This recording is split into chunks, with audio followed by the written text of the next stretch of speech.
कुछ लोग इतने माहिर होते हैं, उनके पास ज़हनियत इतनी अच्छी और इतनी तेज़ होती है। सबसे पहले तो मैं ये बात करना चाहूँगा कि मेरी ये जो नई लुक है, जिना लुक, ये आपको कैसी लगी है, इसके बारे में आपने राय ज़रूर देनी है। तो आज की स्टोरी आपको एक सुनाता हूँ जिससे हमें यह सबक मिलेगा कि हाज़िर दिमागी क्या होती है। हाज़िर दिमागी किसको कहते हैं? जो लोग हाज़िर दिमाग रहते हैं और अच्छी ऑथेंटिक हाज़िर दिमागी रखते हैं तो वो कितना बड़ा फ़ायदा उठा सकते हैं। एक बादशाह का ज़िक्र आपने सुना होगा, हमेशा नाम आप जानते होंगे, परवेज़ खुसरो। परवेज़ खुसरो वो बादशाह गुज़रा था जिसे नबी पाक सल्लल्लाहु अलैहि वसल्लम ने इस्लाम की दावत के लिए एक ख़त लिखा था। उसने तकब्बुर और गरूर में आकर फाड़ दिया था और फिर आगे जब उसका बेटा पैदा हुआ था तो उसने दौरे इस्लाम कबूल किया था। तो परवेज़ खुसरो का दौर था, तो वो दरबार सजाया हुआ बैठा हुआ था।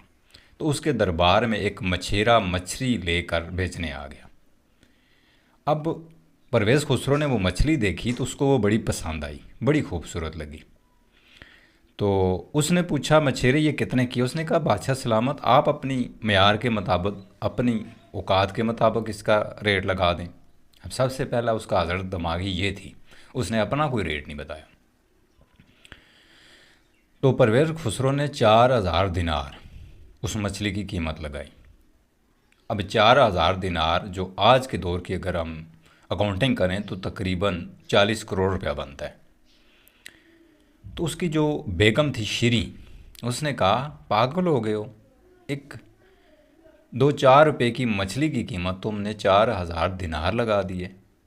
जानते भी हो कितना बड़ा पैसा है ये। इस तरह तो ये आम गरीब आवाम अमीर हो जाएगी तो तुम्हारी कदर किधर करेगी, वापस लो इससे। उसने कहा, मैं बादशाह हूँ, परवेज़ खुसरो हूँ। अच्छा, परवेज़ खुसरो की एक बात बड़ी ख़ास थी कि जो कमिटमेंट करता था, जो वादा करता था, वो कभी नहीं तोड़ता था और अपनी राया में भी बड़ा इंसाफ करता था।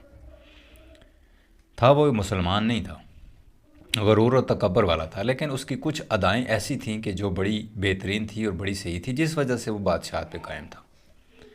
तो उसने कहा, मैंने कमिटमेंट किया है, वादा किया है, तो मैं अब अपने वादे से फिरूंगा नहीं, मैं इससे कैसे वापस लूँ। उसने कहा, जो शीरी थी, उसने कहा कि तुम ऐसा करो, इसको बुलाओ, उससे पूछो कि ये मछली जो है ये नर है या मादा है, मेल है या फीमेल है। अगर वो कहे कि ये मेल है तो तुम कहना मुझे फ़ीमेल ज़रूरत थी, अगर वो कहे कि ये फ़ीमेल है तुम कहना मुझे मेल की ज़रूरत थी। इस तरह वापस करके 4000 दिनार वापस ले लेना। अब वो जाने लगा, थोड़ा दूर नगर था, दरबार के आखिरी दरवाजे पर ही था। तो उसने आवाज़ लगाई उसको, अबे मछेरे बात सुन। वो आया और कहा, बादशाह सलामत, हुक्म करें। कहने लगा कि ये मछली कौन है, नर है या मादा है, मेल है या फ़ीमेल। तो वो समझ गया। उसने कहा, बादशाह सलामत, ना ये मेल है और ना ये फ़ीमेल है, ये दरमियान वाली। इस पे वो बड़ा हंसा, पूरे दरबारी भी हंस हंस के उनके पागल हो गए और उन पर जो बादशाह परवेज़ खुसरो तो खुश होकर 4000 दिनार और दे दिए। जब और दे दिए तो अब वो ले के 8000 दिनार जाने लगा तो उसके हाथ से एक दिनार गिर गया। जब गिर गया वो फ़ौरन उसने झपट मार के उठा लिया। जब उठा लिया तो उसकी बेगम जो थी बादशाह की शीरी, वो कहने लगी, देखो कितना बेहिस आदमी है, इतने पैसे फ्री में लेके जा रहा है, एक दिनार नीचे गिरा तो कैसे झपट के उठा लिया।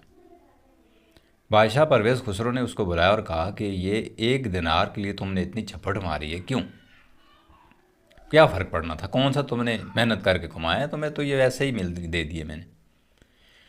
तो बड़ा बेहतरीन उसने जवाब दिया। उसने कहा, जी ये जब आपके पास थे ना तो इनकी कदर कीमत नहीं थी, इसलिए कि आपके पास जो है ये आपकी बाप दादाओं की कमाई हुई बादशाहत के पैसे हैं, इसलिए आपने इसको इतनी अहमियत नहीं दी, इतनी कदर नहीं समझी। अब ये मेरे पास हैं तो मेरी ये बड़ी मेहनत, क्योंकि वो जो मछली जो मैंने आपको बेची है वो मैंने समंदर की गहरी तावों से बड़ी मुश्किल से पकड़ी थी। आपके नज़दीक उसकी कीमत कोई नहीं होगी, लेकिन मेरे नज़दीक उस मछली की बड़ी कीमत है। मैंने बड़ी मुशक्क़तों मेहनतों के बाद जाकर मैंने उसको पकड़ा था। तो दोस्तों, कहानी सुनाने का मतलब ये है कि हमारी ज़िंदगी में भी बाज़ औक़ात कुछ ऐसे स्टेज आते हैं कि हमें वहाँ पे फ़ैसला और हाज़िर दिमागी की ज़रूरत होती है और फ़ैसला हमें हाज़िर दिमागी से करना पड़ता है। और बाज़ औक़ात हमारे जो माँ बाप, हमारे बाप दादा के जो कमाई हुई दौलत पैसे होते हैं, हम उसको इस तरह उड़ा लेते हैं जैसे पानी बहाना। लेकिन जब हम अपनी कमाई और दौलत को बात और खर्च करने पे आती है तो बड़ा सोच समझ के करते हैं। तो इस स्टोरी में जो मोटिवेशन थी, जो सबक था, उम्मीद करता हूँ आपको अच्छा लगा होगा। अपना बहुत सा ख्याल रखें और चैनल को सब्सक्राइब ज़रूर कर लें, कोई फ़र्क नहीं पड़ता।